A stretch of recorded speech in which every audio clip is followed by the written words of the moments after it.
Hello my dear friends, स्वागत है आप सभी का एक बार फिर से लेस्ट एजुकेशन में। सो फ्रेंड्स, आज की वीडियो हमारी कुछ डिफरेंस होने वाली है। तो फ्रेंड्स, आज की वीडियो में हम क्या करने वाले हैं फ्रेंड्स, आज की वीडियो में हम एनबीएस मैथ्स हेल्पर के जो है जीके के क्वेश्चंस को कवर करने वाले हैं फ्रेंड्स। मैंने सोचा है कि यही आपके इसी क्रैश कोर्स में आपके सारे लेक्चर्स थोड़े थोड़े कवर कराए जाएँ, जिससे आपको उससे भी फ़ायदा मिलता रहे। तो इस वजह से अब धीरे धीरे और भी सब्जेक्ट्स की वीडियो भी आएंगी। तो आज की वीडियो में हम जीके के महत्वपूर्ण क्वेश्चन के बारे में कवर करेंगे। क्वेश्चंस वो लीनियर फॉर्मेट में होंगे, जिससे ज़्यादा से ज़्यादा क्वेश्चन कम समय में हम सॉल्व करा पाएँ। तो चलिए फ्रेंड्स, वीडियो को शुरू करते हैं बिना किसी देरी किए हुए, और सब फटाफट से पहले क्वेश्चन पर आते हैं। फ्रेंड्स, क्वेश्चन का लेवल हमारा एग्ज़ाम के लेवल के अकॉर्डिंग भी होगा, बहुत ही ज़्यादा हाई फाई क्वेश्चन नहीं होगा, क्योंकि एग्ज़ाम जो होगा बहुत ही ज़्यादा हाई फाई लेवल का नहीं होने वाला है। आप सभी जानते हैं कि एग्ज़ाम का जो लेवल है वो एवरेज होगा, तो इसी वजह से क्वेश्चन का लेवल भी एवरेज है। तो चलिए सबसे पहले क्वेश्चन पर आते हैं। भगवान बुद्ध को ज्ञान की प्राप्ति कहाँ हुई थी? तो भगवान बुद्ध को ज्ञान की प्राप्ति बोध गया में हुई थी। आर्य समाज की स्थापना किसने की थी? आर्य समाज की स्थापना स्वामी दयानंद जी ने की थी। पंजाबी भाषा लिपि कौन सी है? पंजाबी भाषा की लिपि कौन सी है? तो पंजाबी भाषा की लिपि गुरमुखी है। पंजाबी भाषा की लिपि क्या है? गुरमुखी। भारत की मुख्य भूमि का दक्षिणतम किनारा कौन सा है? भारत की मुख्य भूमि का दक्षिणतम किनारा कौन सा है? कन्याकुमारी है। भारत की मुख्य भूमि का दक्षिणतम किनारा मतलब कि फ्रेंड्स ये देखिए, यहाँ पर हमारा भारत है, तो दक्षिण में कौन सा है? दक्षिण इसे कहते हैं। ये उत्तर हो गया, ये हमारा दक्षिण हो गया। दक्षिण में हमारे जो दक्षिणतम किनारा कौन सा होगा? दक्षिणतम किनारा होगा फ्रेंड्स हमारा कन्याकुमारी। अगला क्वेश्चन है, भारत में सबसे पहले सूर्य किस राज्य से होकर निकलता है? तो भारत में सबसे पहले सूर्य अरुणाचल प्रदेश से निकलता है। कहाँ से निकलता है? अरुणाचल प्रदेश से, पूरब से निकलता है फ्रेंड्स। तो अरुणाचल प्रदेश पूरब में है, इसी वजह से भारत में सबसे पहले जो सूर्य होगा वो अरुणाचल प्रदेश में निकलता है। इंसुलिन का प्रयोग किस बीमारी के उपचार में होता है? इंसुलिन का प्रयोग मधुमेह के उपचार में होता है। ये आपका जो है फ्रेंड्स दोनों सब्जेक्ट के, फूड न्यूट्रिशन एंड हाइजीन के सब्जेक्ट से भी इंपॉर्टेंट है। बिहू किस राज्य का प्रसिद्ध त्यौहार है? बिहू असम राज्य का प्रसिद्ध त्यौहार है।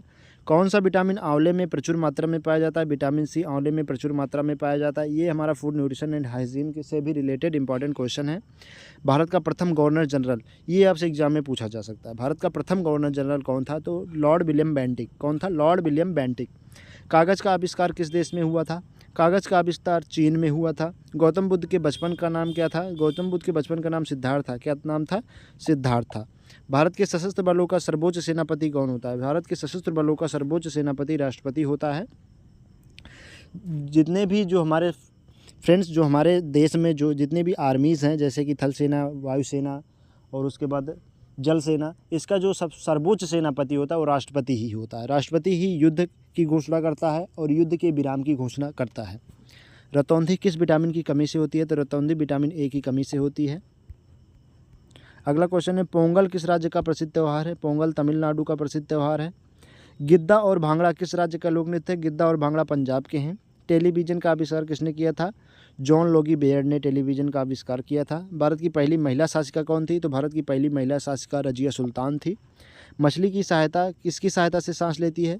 मछली गलफड़ों की सहायता से सांस लेती है। इंकलाब जिंदाबाद का नारा किसने दिया था? इंकलाब जिंदाबाद का नारा भगत सिंह ने दिया था।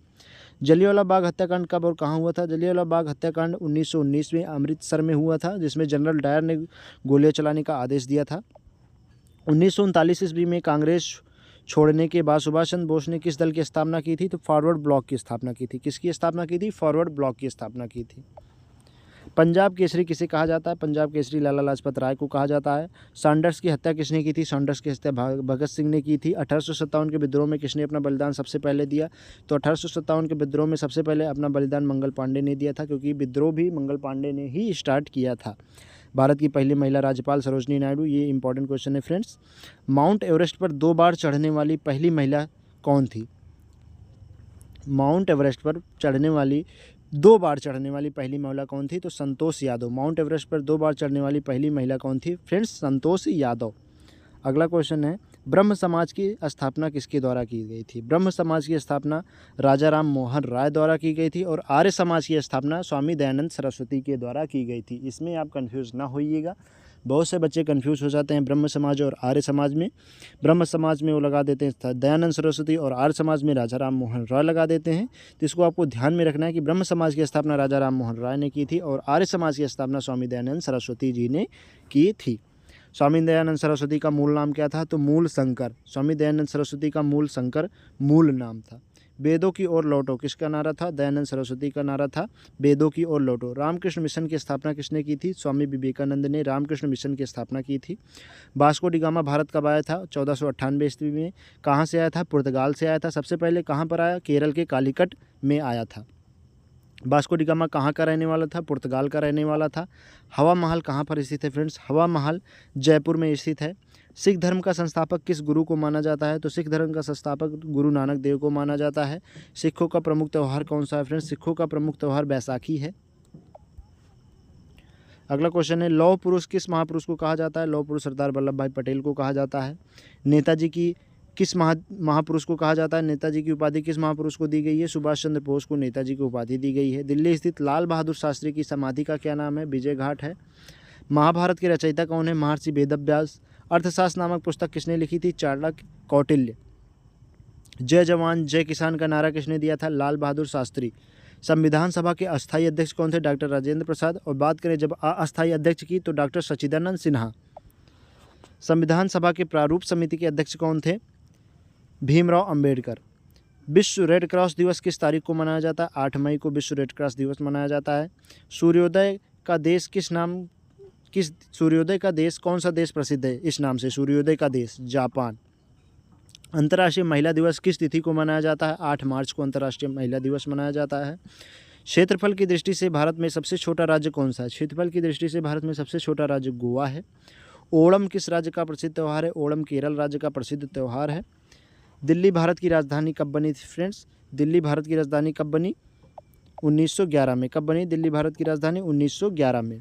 सबसे चमकीला ग्रह शुक्र है। सबसे चमकीला ग्रह कौन सा है फ्रेंड्स? शुक्र है। भारत का राष्ट्रीय पशु कौन सा है? बाघ है। राष्ट्रीय पक्षी कौन सा है? मोर है। भारत का राष्ट्रीय जलीय जीव कौन सा है? गंगा डॉल्फिन। जलीय जीव कौन सा है? गंगा डॉल्फिन।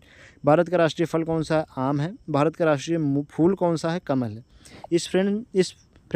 इस वीडियो में हम क्या कर रहे हैं? आपको बेसिक जानकारी दे रहे हैं। कई बार क्या होता है एग्जाम में बेसिक चीज़ें पूछ लेता है, एग्जाम से इजी लेवल का, इजी लेवल का एग्जाम में पूछ लेता है, तो वो आप लोगों को पता रहती है। लेकिन हम क्या कर रहे हैं? आपको एक बार रिवीजन करवा दे रहे हैं, जिससे कि अगर आपके दिमाग से हट गया है तो आपके दिमाग में एक बार फिर से आ जाए। तो एग्ज़ाम में कई बार ऐसा फंसाने के लिए पूछ लेता है एकदम नीचे से नीचे लेवल का, क्योंकि वो सोचता है कि बच्चे क्या होते हैं, बच्चे अपर लेवल के क्वेश्चन की तैयारी कर लेते हैं। इस वजह से उनका जो नीचे वाला क्वेश्चन होता है वो छूट जाता है। तो ऐसा हमें नहीं करना है, हमें सतर्क होकर एग्ज़ाम देना है। तो इस वजह से नीचे के क्वेश्चन जो हैं, जो ईजी से ईजी लेवल के क्वेश्चन हैं, वो भी हम आपको करवा रहे हैं। तो चलिए फ्रेंड्स, अगला क्वेश्चन है, भारत का राष्ट्रीय पेड़ कौन सा है? भारत का राष्ट्रीय पेड़ है बरगद। भारत का राष्ट्रीय खेल कौन सा है? भारत का राष्ट्रीय खेल है हॉकी। भारत के राष्ट्रीय झंडे की लंबाई और चौड़ाई का अनुपात कितना है? भारत के राष्ट्रीय झंडे और लंबाई और चौड़ाई का अनुपात है 3:2। कितना है? 3:2। अगला क्वेश्चन है, भारत का राष्ट्रीय गान किसने लिखा था? तो भारत का राष्ट्रीय गान रविन्द्रनाथ टैगोर ने लिखा था। भारत का राष्ट्रीय गीत वंदे मातरम है। भारत का राष्ट्रीय गीत किसने लिखा था? बंकिम चंद्र चटर्जी ने लिखा था। महात्मा गांधी को राष्ट्रपिता सबसे पहले किसने कहा था? तो नेताजी सुभाष चंद्र बोस ने महात्मा गांधी को राष्ट्रपिता की उपाधि दी गई थी। हमारा राष्ट्रीय पंचांग कौन सा है? तो हमारा राष्ट्रीय पंचांग है शक संवत। कौन सा है? शक संवत। राष्ट्रगान गाने की अवधि कितनी है? 52 सेकंड। रेडियो एक्टिविटी की खोज किसने की थी? हेनरी बेकरल ने। ये क्वेश्चन इंपॉर्टेंट है फ्रेंड। रेडियो एक्टिविटी की खोज किसने की थी? हेनरी बेकरल ने। पेसमेकर का संबंध शरीर के किस अंग से है? पेसमेकर का संबंध शरीर के हृदय से है। मानव शरीर की किस ग्रंथि को मास्टर ग्रंथि कहा जाता है? तो मास्टर ग्रंथि पीयूष ग्रंथि को कहा जाता है। कार्बन का सर्वाधिक शुद्ध रूप कौन सा है? तो कार्बन का सर्वाधिक शुद्ध रूप है हीरा। कार्बन का सर्वाधिक शुद्ध रूप कौन सा है फ्रेंड्स? कार्बन का सर्वाधिक शुद्ध रूप है हीरा। एक्सरे का आविष्कार किसने किया था? एक्सरे का आविष्कार रॉन्टजन ने किया था। किस धातु का प्रयोग मानव द्वारा सबसे पहले किया गया था? तो हड़प्पा काल में तांबे धातु का प्रयोग सबसे पहले मानव द्वारा किया गया था। अंतरिक्ष यात्री को बाह्य आकाश कैसा दिखाई देता है? तो अंतरिक्ष यात्री को बाह्य आकाश काला दिखाई देता है। कैसा दिखाई देता है? काला दिखाई देता है। दूरबीन का आविष्कार किसने किया था? गैलीलियो ने किया था। किसने किया था? गैलीलियो। दिल्ली स्थित महात्मा गांधी की समाधि का नाम क्या है? तो दिल्ली में जो महात्मा गांधी की समाधि है उसे क्या कहा जाता है? राजघाट कहा जाता है। क्या कहा जाता है फ्रेंड्स? उसे राजघाट कहा जाता है। भारत में पहली रेल कहाँ से कहाँ तक चली थी? भारत में सबसे पहली रेल जो है वो कहाँ से कहाँ तक चली थी? तो वो चली थी वर्तमान की मुंबई से थाने तक चली थी। भारत में पहली बार मेट्रो रेल सेवा किस नगर में आरंभ की गई? तो पहली बार मेट्रो रेल सेवा कोलकाता में आरंभ की गई थी। कहाँ पर आरंभ की गई थी? कोलकाता में। भारत में रेल का आरंभ किस सन में हुआ था? तो भारत में रेल का आरंभ किस सन में हुआ था? 1853। और आप लोगों को कमेंट में बताना है कि रेल का आरंभ किस गवर्नर जनरल के शासनकाल में हुआ था। प्रथम भारतीय अंतरिक्ष यात्री कौन थे? तो प्रथम भारतीय अंतरिक्ष यात्री स्क्वाड्रन लीडर राकेश शर्मा थे। कब गए थे? 1984 में।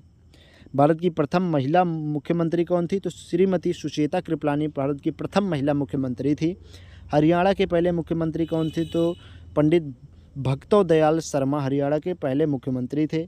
संयुक्त राष्ट्र संघ की स्थापना कब हुई थी? 24 अक्टूबर 1945। इंपॉर्टेंट क्वेश्चन है फ्रेंड्स। संयुक्त राष्ट्र संघ का मुख्यालय कहाँ है? न्यूयॉर्क में है। संयुक्त राष्ट्र संघ का मुख्यालय कहाँ पर? न्यूयॉर्क में। ये भी इंपॉर्टेंट क्वेश्चन है फ्रेंड्स।